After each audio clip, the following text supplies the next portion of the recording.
Hey, it's Tuxedo Mark. It's 7:18 p.m. on Monday, November 22nd, 2021.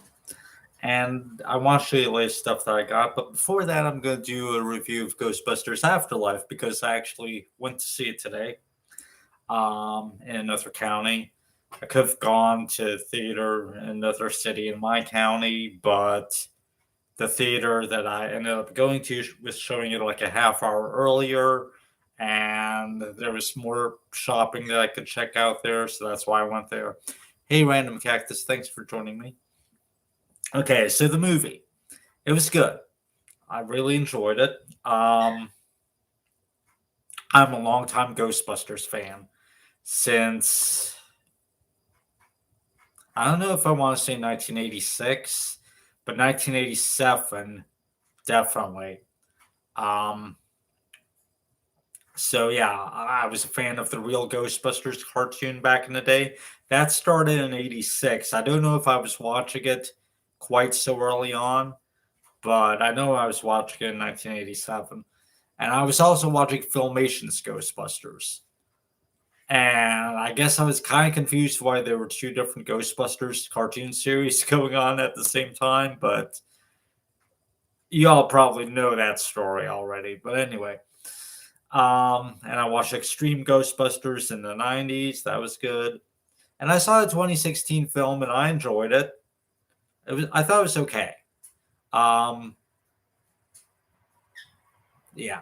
So now that they're kind of like moving away from the reboot and they're trying to do a sequel to the first two films, it works. It was a nice, touching film. Um, the uh, the girl that plays Egon's daughter. I'm trying to not.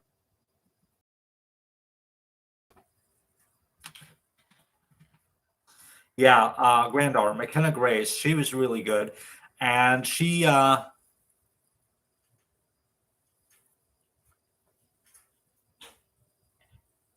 said she was 11 or 12 in the movie, but it says here that she's 15.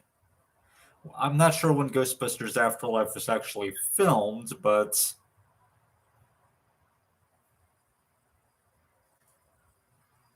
um, she plays Phoebe Spengler. So yeah, let me see if I can find out when it was actually filmed.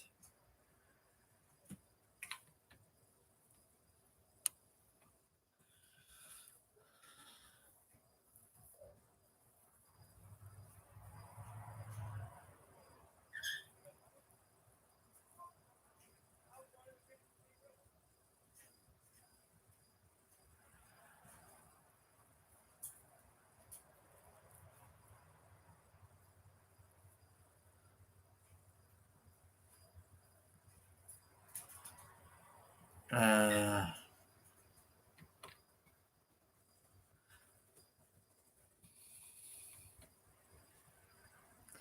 Filming, it began in 2019.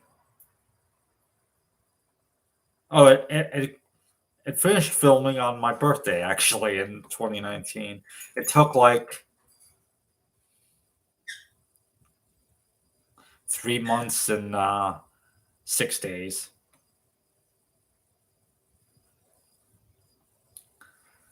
So it was good. It's about Egon's daughter and her daughter and son. The daughter receives at his house as an inheritance, like in the middle of Oklahoma. Like it's just in the middle of nowhere. The thing is, I don't want to spoil it, but there's a reason that he moved there. There's a reason for things that he had done in the past, which when you first hear about it, you think, well, that doesn't sound like Egon, but there's a reason, so just be patient with it. So I really like McKenna Grace as Phoebe, and I like the grandson too, and I like the mom, Egon's daughter. Um, Paul Rudd is the teacher. He's like, okay, sure, he's fine, but mostly this is. I feel that this is a film about the family. So, um, and yes, the three surviving Ghostbusters do show up for the climactic final battle, and Janine is there in the film as well, and Dana is there as well. Mid credits scene with Peter, so they are still in contact with each other. Um, Not sure if they're in a relationship. They kind of left that unaddressed. So if you want to think of them together, you can, I suppose. But they're definitely still, you know, hanging out. No, we don't see Oscar, her son. He's not even mentioned. So Janine is early on in the film, and so is Ray's like about halfway through the film, and then the three Ghostbusters show up for the big final battle, and then what? Wait, wait through the end of the closing credits, okay? Before Peter and Dana's scene in the middle, you see like the final shot is in New York City, and you see the Ecto One traffic across the bridge, and the Ghostbusters theme starts playing, and it is the original Ray Parker Jr. theme that plays. And then it cuts out when you get the Peter and Dana scene, and then there's a song by McKenna Grace called "Haunted House," and that sounds really nice. I'll probably have to download that one. Uh I didn't know she was a singer, but anyway, um, wait through the very end of the closing credits. Hey, Lukey boy, thanks for joining me. Because there is an additional scene.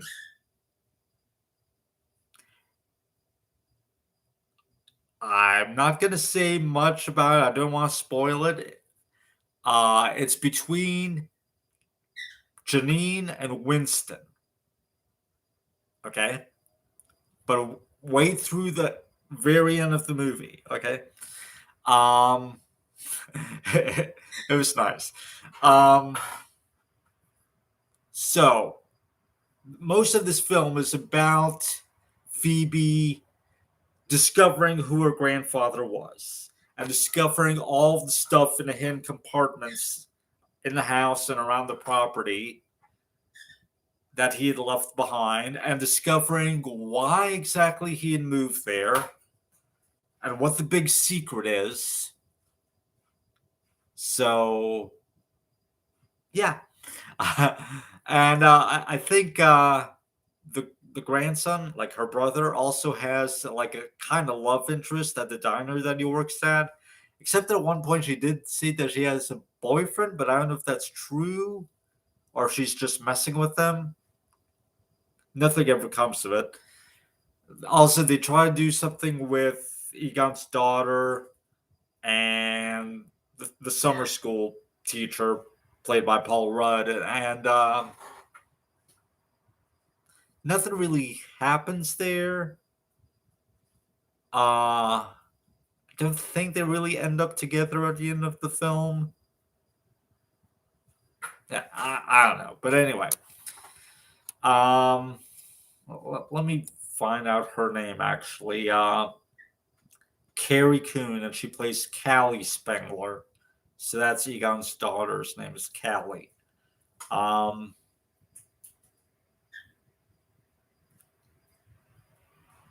so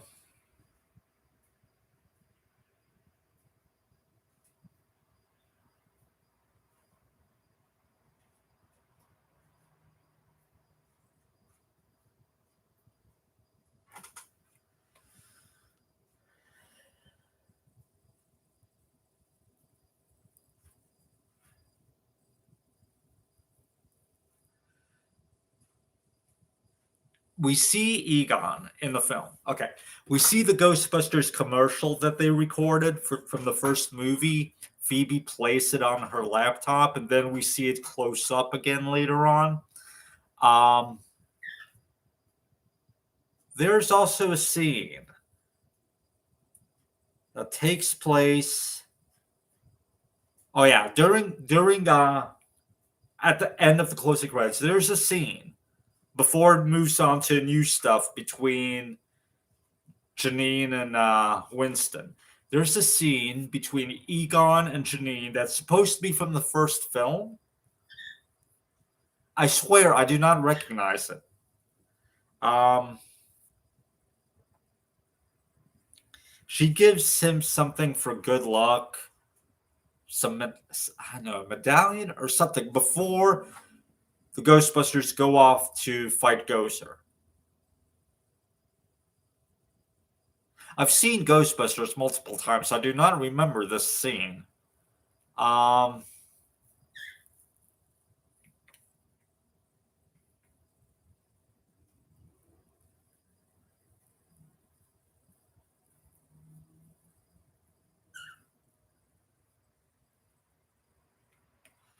oh yeah, during the final shot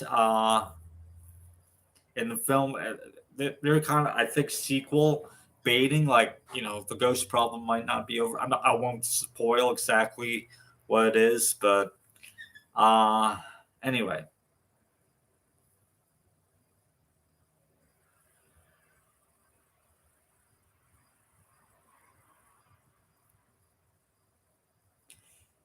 Yeah, I'm trying to remember. I don't remember that scene between Janine and Egon that they show near the very end of this film. I'm guessing it's a deleted scene from the first film. I have it on DVD. I've watched it on DVD and I don't remember it. Hmm. That's going to drive me a bit crazy now. And Wikipedia isn't being helpful about it. I'm going to have to look that up and see where that scene came from. Um, but anyway, so that's my review of the film. It's really good. Uh, my only complaint is that they seem to retread some parts of the first movie. It feels like a sequel to the first movie. You'll know what I mean. Uh, I guess I might as well just say it because they mention it fairly early on in the film. But they fight Gozer again. They do the whole Keymaster and Gatekeeper thing with the terror dogs and the possession. It's retreading the first film. Um, yeah. Um, that's the major complaint that I have. It's like they couldn't have done something different. But anyway, uh, they do try to piece it together to make it fit and explain exactly what's going on and why in that particular part of the country. And yeah, so I think that's about all that I have to say. It was an enjoyable film. I had fun watching it. I might not have done it exactly the same way. Um, but yeah, anyway, it is what it is. So, uh, after I left the theater, well, first I went to Dollar General to get something to drink, but then I went to the Walmart across the street. It's an actual super center, so I figured it would have a bigger collection. I wanted to see if they had Josie and the Pussycats on Blu-ray because that recently came out on Blu-ray. I think last Tuesday. Yeah, I think like 6 days ago. I'm not sure, but they didn't. I'll probably have to order it online. Josie and the Pussycats. It's one of my favorite films ever. I recently rewatched it on DVD earlier this year. Now I want to get it on Blu-ray so I can watch it again. But why not 4K? Why is it not on 4K? It deserves to be on 4K. But anyway, uh, I did find some other stuff while in the electronics department. First, the last thing that I picked up, I'll just go ahead and show it to you. Barbie Dreamhouse Adventures, 26 episodes, over 9 hours. I love this series.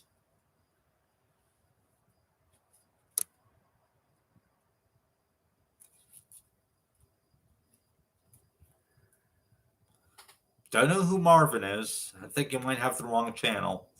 But anyway, I've watched this series on Netflix. I've even showed some episodes to my niece to get her into it, and she loves it. She's watched some episodes on her own. This covers the first 3 seasons. Strange thing is that on Netflix, the show is broken up into 2 different entries. There's Barbie Dreamhouse Adventures for seasons 1 through 3, and then seasons 4 and 5 are called Barbie Dreamhouse Adventures Go Team Roberts. So, because it got a subtitle, I guess it's officially considered a separate series. It's seasons 4 and 5, but they call it seasons 1 and 2 of Barbie Dreamhouse Adventures Go Team Roberts. So, yeah. But anyway, so I'm happy to get this at least. It was only like $10, like $9.99. So, yeah. I could just watch on Netflix whenever I want, so I doubt I'm actually gonna unwrap this and watch it anytime soon. But it's a really fun series. Check it out, seriously. Now on to the slightly controversial purchases.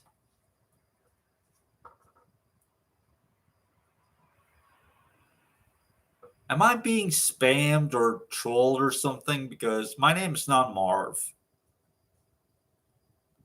And I literally do not recognize these usernames.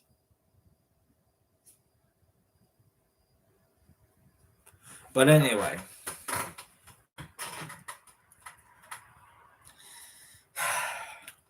Ghost in a Shell Standalone Complex, Season 1. And Ghost in the Shell Standalone Complex, Second Gig, Season 2. So why is this controversial? Because it's a shoddy release, both of these. Apparently, there are numerous issues according to reviews on Amazon. First of all, the subtitle track is not a subtitle track, it's English closed captioning. Second, it's dub titles. They're literally just using the English dub script and passing it off as a translation of the Japanese. Another problem is in certain spots, a few times in the English dub, the audio suddenly switches to Japanese for no reason. There's no reason that this should happen. I don't even know how such a thing can happen, unless they were like remixing the tracks, which I'm guessing they probably were for DVD. I mean, for Blu-ray. But the thing is, the Ghost in the Shell TV series, when it was released on DVD initially, they had, I don't know if it was part of a special edition or if it or what, but they had like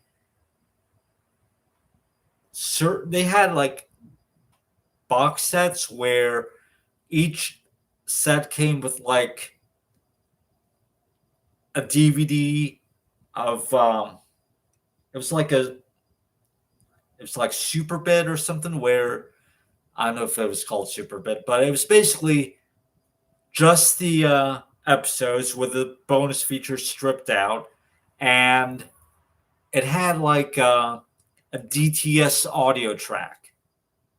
So that should be sufficient for Blu-ray, right? So I'm not sure why they would remix the audio tracks. Um, yeah, I have no idea, but apparently, yeah, Anchor Bay completely dropped the ball on this. Um, but I decided to get it because they were only like $12.96 each, and I have never seen the second season before. And apparently, the DVDs are now way overpriced, and they're not collected into a box set like the first season is. And I have the box set of the first season. So I decided just to get these, just to be completionist. Um,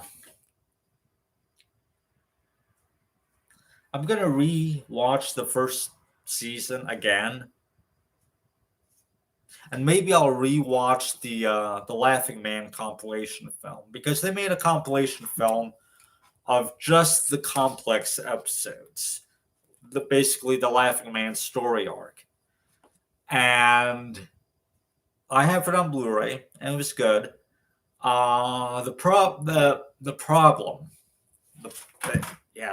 problem is that it does not use the original English voice cast from the TV series. The new voice cast is fine, but it's weird that to hear someone else as the major other than Mary Elizabeth McGlynn. Um, but anyway, there's also a compilation film on Blu-ray for the complex episodes from the second season. It's called The Individual 11. I haven't gotten that yet. I'll have to get that as well. So what I'm going to do, I think, there's a bunch of Ghost in the Shell that I still have to get on Blu-ray. So I think what I'll do is I'll watch the original '95 film on on my 4K disc. I haven't watched that yet, so I'm going to watch that first. I believe I saw that the second film, Ghost in the Shell 2 Innocence, has been released on Blu-ray. So I'll have to order that and I'll watch that as well. I don't know if it's been released in 4K. I would guess probably not because it's not as well known as the first film. I'll have to look into that. Then I'll watch the first season on Blu-ray, and I'll rewatch the Laughing Man compilation film. Then I'll watch the second season on Blu-ray. And I'll watch the Individual 11 film, the compilation film. And I also got to get the film that actually closes out this series. It's called Solid State Society. So I got to get that. It should be on Blu-ray. And then I'll watch that to finish out this continuity. Now, I also did get another film on Blu-ray a while ago. It was called Ghost in the Shell, the new movie. That apparently is a sequel to some OVAs that were released. I might have seen one or two of them on Netflix. I'm not sure, but I'll have to order those as well.